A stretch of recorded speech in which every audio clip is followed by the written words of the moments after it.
बिस्मिल्लाहिर्रहमानिर्रहीम। अस्सलाम वालेकुम, मैं हूं सुमेरा सुलेमान और आप देख रहे हैं JNN न्यूज़।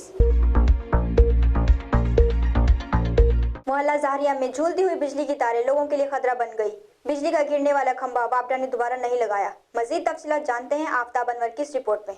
मोहल्ला ज़ाहरिया में बिजली की झूलती तारें मकीनों के लिए जान का खतरा बन गई हैं। एक अरसा कबल गिरने वाला खंभा वापडा ने दोबारा नहीं लगाया, जिसकी वजह से तारें लोगों की दीवारों पर नस्ब हैं, जो किसी भी हादसे का सबब बन सकती हैं। इलाका के मकीनों वहीद, इम्तियाज, हैदर शाह और मौलवी शाहिद का कहना है, किसी बच्चे को करंट लग जाए, किसी को जान का नुकसान हो जाए, अफसरान से हमारी रिक्वेस्ट है कि हमारे मसले को हल किया जाए। वापडा हुक्काम फौरी तौर पर खंभा नस्ब करके तारें इस पर लगाएं, ताकि अहले इलाका को इस मुस्तकिल खतरे से निजात मिल सके। कैमरा टीम के साथ आफ्ताब अनवर, JNN न्यूज़, खानपुर। बहुत शुक्रिया आफ्ताब अनवर तफसीलात से आगाह करने के लिए। मजीद खबरों के लिए देखते रहिए JNN न्यूज़।